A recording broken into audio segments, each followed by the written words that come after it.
بسم اللہ الرحمن الرحیم۔ پیارے دوستو، تقریباً اللہ تعالیٰ کے ہر نبی کو دین حق کی تبلیغ کرنے کی پاداش میں مصیبتوں اور تکلیف کا سامنا کرنا پڑا ہے۔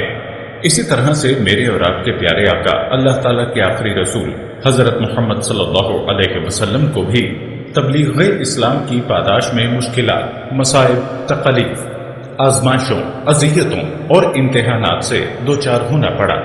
آپ صلی اللہ علیہ وسلم کی حدیث کا مفہوم ہے کہ تمام انبیاء کی تکالیف ایک جانب اور میری تکالیف ایک جانب تو میری تکلیف سے بڑھ جائے گی۔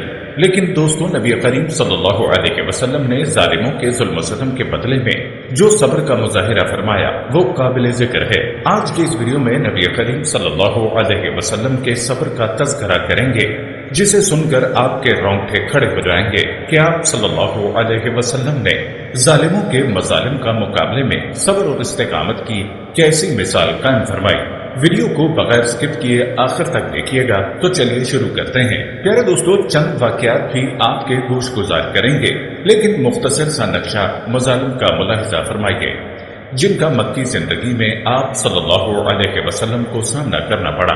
ان جان لیوا مظالم میں جان ساروں کی مظلومانہ بے بسی اور حبشہ کی جانب ہجرت، شعب ابی طالب کا 3 سالہ محاصرہ اور سماجی مقاطعہ، قریشیوں کے ستم کا نہ ختم ہونے والا سلسلہ، یہاں تک کہ ابو لہب اور عقبہ بن ابی معیط کے حکم پر آپ صلی اللہ علیہ وسلم کے سر مبارک پر غلاظت انڈیلنا شامل ہے۔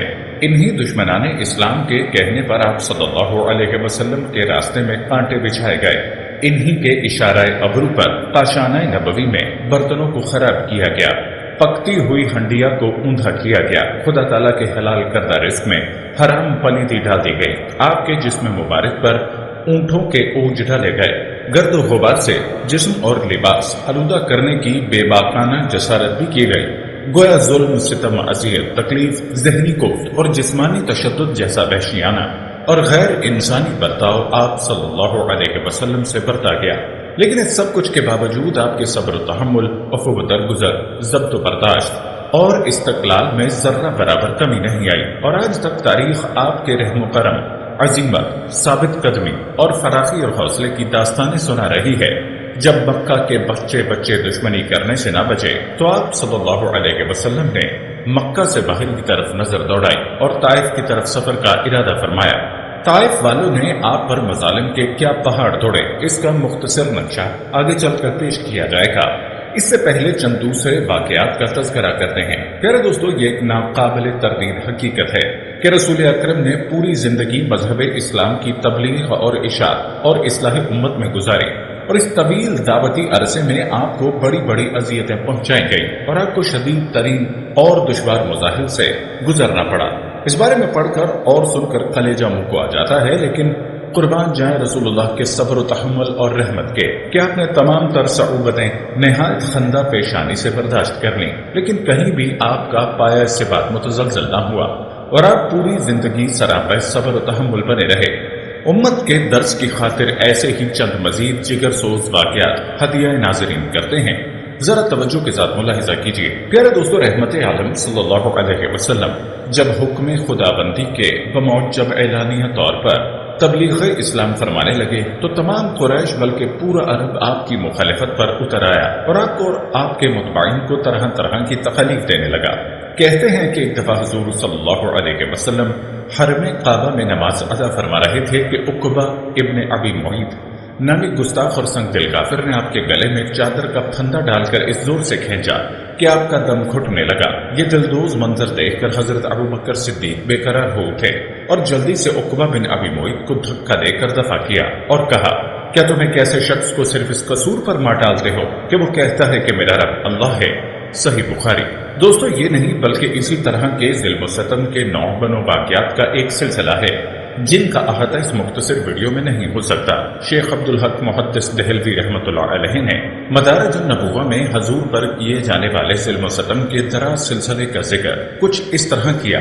فرماتے ہیں کہ بعض بدبخت کافر حضور اکرم پر کوڑا کرکٹ پھینکتے، آپ کے دروازے پر خون ڈالتے، راستوں میں کانٹے بچھاتے اور آپ کے بدن اطہر پر پتھر پھینکتے۔ یہ بدبخت ایسے خبیث تھے کہ ان میں سے ایک نے سجدے کی حالت میں اتنی شدت سے گردن کو دبایا کہ قریب تھا کہ چشمان مبارک باہر نکل پڑے۔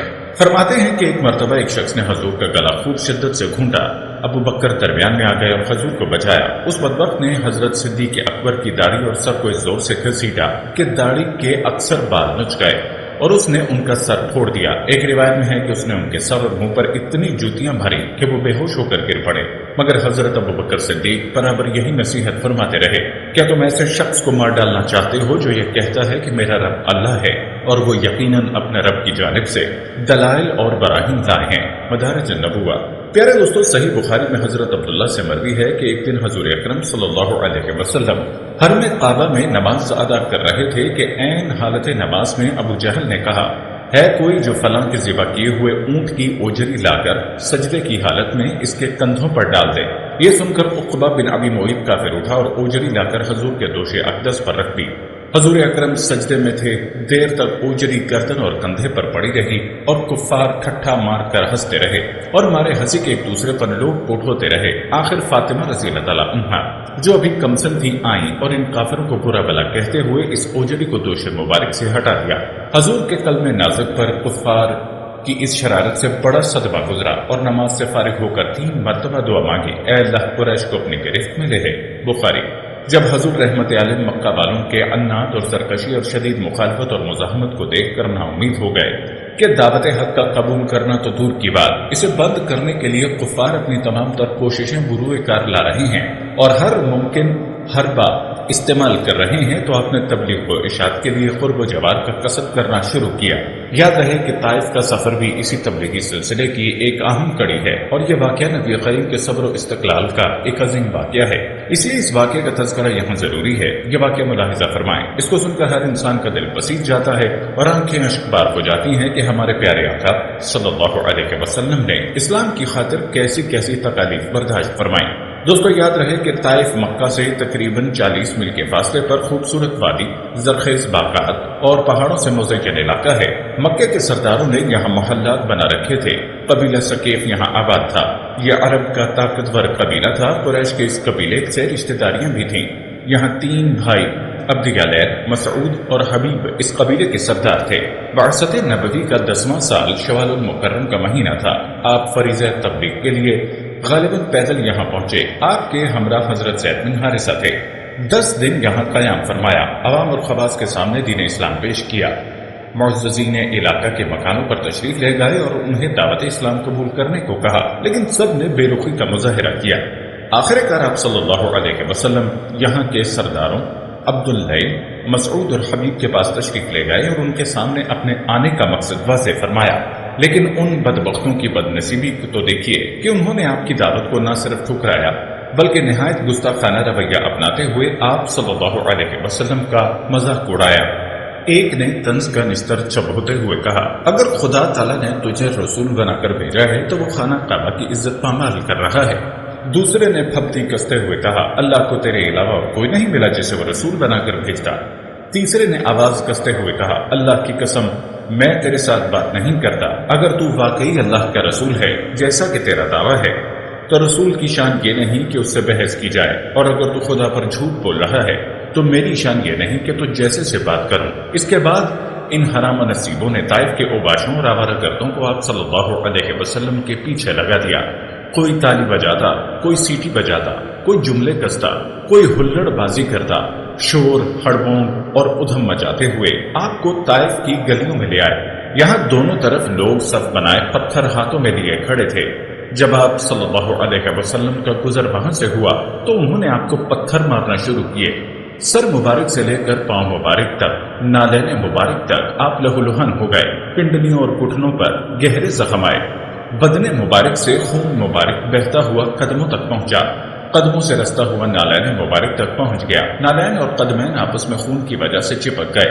حضرت زید بن حارثہ آپ کو بچانے کے لیے کبھی آگے آتے، کبھی دائیں بائیں اور کبھی پیچھے۔ ان کا سر بھی لہو لہن ہو گیا۔ پتھروں کی برستی بارش میں کبھی آپ بیٹھ جاتے اور طائف والے آپ کی بغلوں میں ہاتھ ڈال کر آپ کو دوبارہ کھڑا کر دیتے۔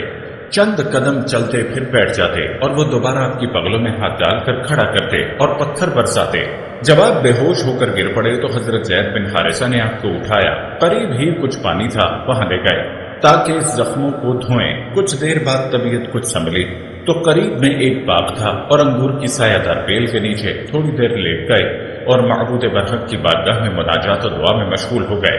آپ کے سوز و گداز، تڑپ اور درد اور زخموں کی ٹیس سے نالہ و فریاد میں وہ تاثیر پیدا ہوئی جس سے عرش بری تک کانپ اٹھا۔ اس موقع پر آپ صلی اللہ علیہ وسلم نے بارگاہ عزتی میں دعا کی، اے اللہ، میں تجھی سے اپنی بے بسی کا شکوہ کرتا ہوں، یہ مجھے رسوا کرنا چاہتے ہیں، اس کا شکوہ بھی تجھی سے کرتا ہوں، اے سارے مہربانوں سے زیادہ مہربان، اے میرے پروردگار، آپ مجھے کن کے حوالے کر رہے ہیں جو مجھ سے دور ہیں، جو مجھ سے منہ چڑھا کر بات کرتے ہیں؟ اے اللہ، اگر تو مجھ سے ناراض نہیں اور اگر مجھ پر تیرا عطاب نہیں تو مجھے بھی کسی بات کی پرواہ نہیں۔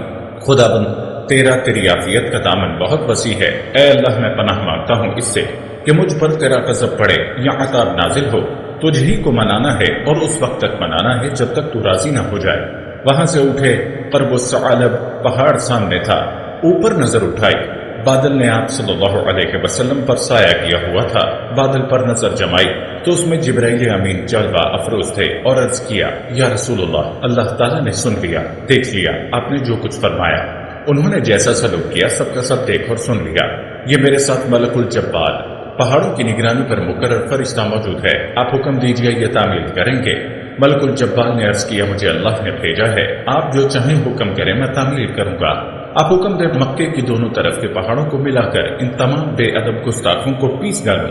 آپ صلی اللہ علیہ وسلم آزمائش کے دوراہے پر کھڑے تھے۔ ایک آزمائش اہل طائف نے آپ پر ظلم و ستم کے پہاڑ توڑے، دوسری آزمائش کے جبرائیل امین اور ملک الجبال ان کو پیس ڈالنے کی فرمائش کے منتظر کھڑے تھے۔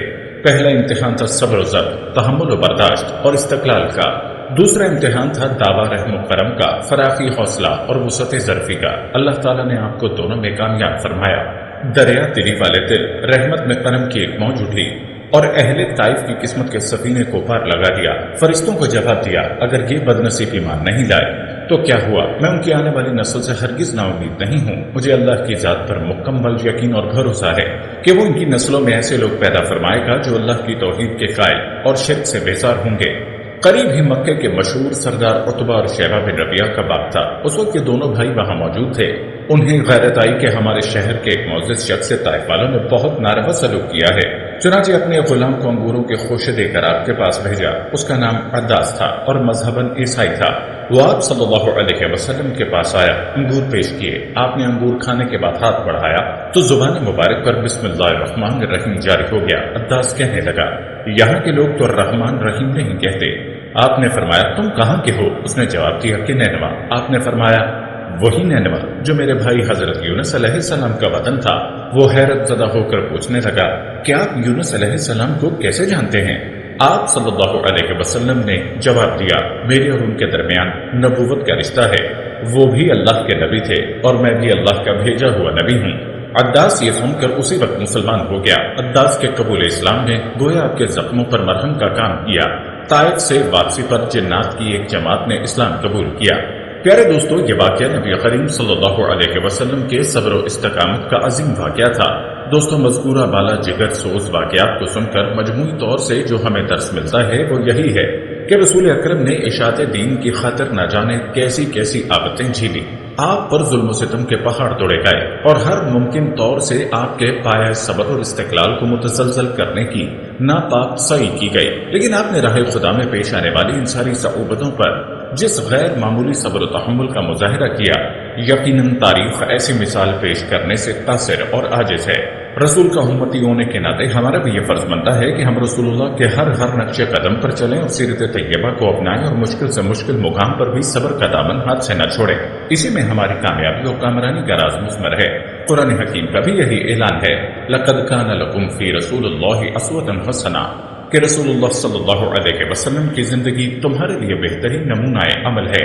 سورہ احزاب۔ پیارے دوستو، ہم یہ امید کرتے ہیں کہ آپ کو ہماری آج کی یہ ویڈیو ضرور پسند آئی ہوگی۔ اگر آپ کو ہماری آج کی یہ ویڈیو پسند آئی ہے تو سب سے پہلے اسے لائک کریں اور اپنی رائے کا اظہار کمنٹ سیکشن میں لازمی کریں۔